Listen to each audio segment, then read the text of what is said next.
Welcome to this week's Manchester lecture. This week the lecture is by Dr. David James and it's on Manchester on film.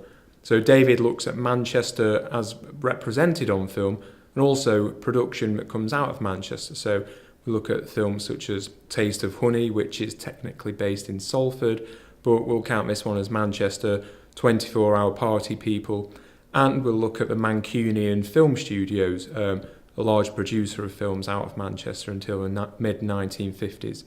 The next clip is David James giving an overview of the lecture. Following this is a SoundCloud audio file of a lecture that David gave live.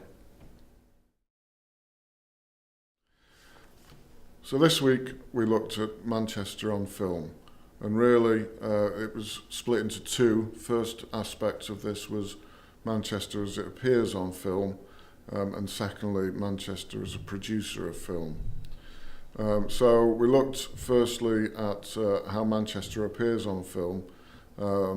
Right back to 1901, there was a clip from Manchester from 1901, which, as I said in the lecture, I always think is quite poignant. It captures a tiny moment in time, inconsequential in many ways, but that's the moment that is preserved for us 100 and some years later to look at. We looked at later films and including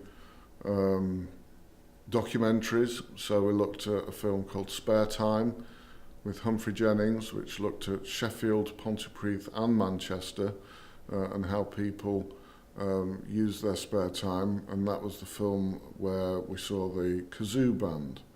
We then looked at a documentary film made during the war called Manchester Took It Too.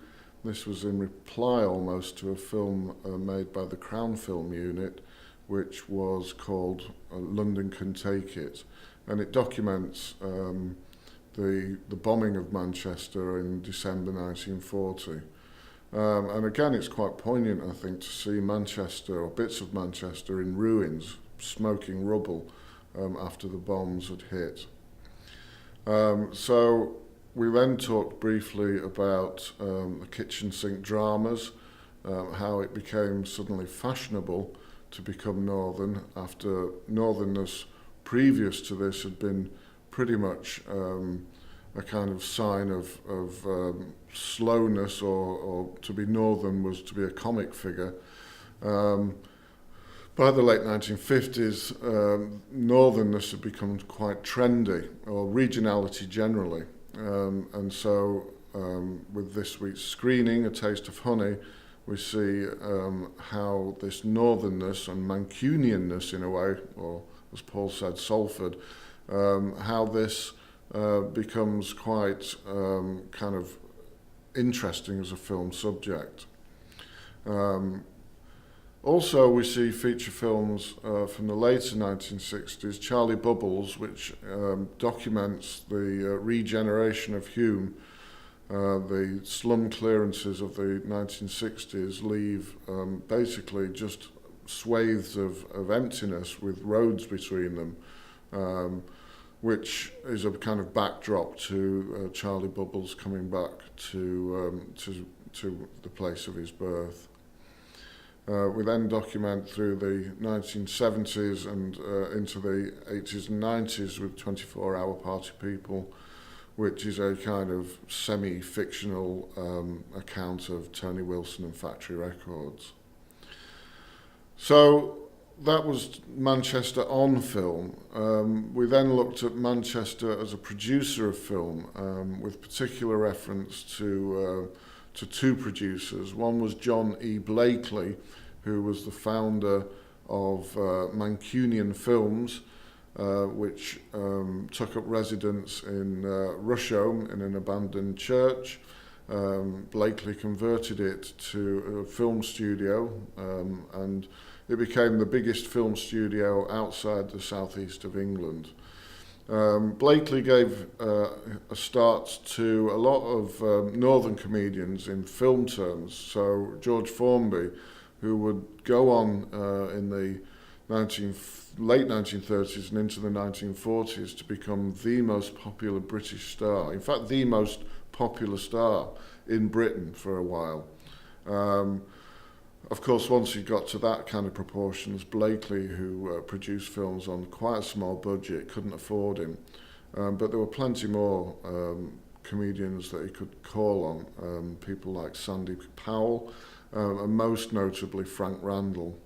Frank Randall was a northern comedian who didn't really travel down south very much. He was much more popular up north, and that's where his kind of constituency was. And Blakely knew this, and his films were made for northerners, by northerners. So it was about making very cheap films. There was, in the film scripts, quite often there was a gap and it just said bus. And one of the secretaries was saying, well, what does bus mean? And it just meant business, and it just meant Frank would go off and do his stuff in front of the camera. The camera would roll, Frank would do his stuff, and that would be the scene. So they were made very, very cheaply, but because they were made very, very cheaply, it meant that they could recoup their costs and go into profit very quickly with just a release in the north.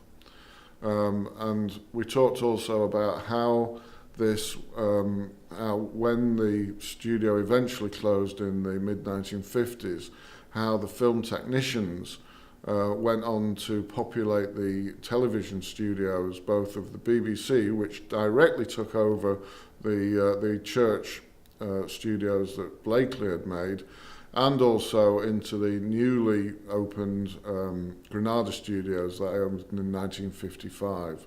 So Mancunian Films not only is a kind of note in film history, it also is important in regional television broadcasting as well.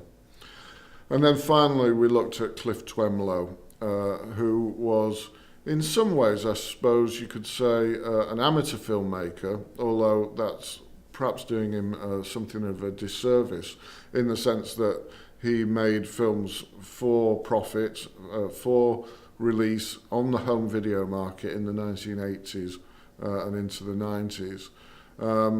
And again, they were very cheaply produced, but in their own way were quite successful, popular, and indeed profitable.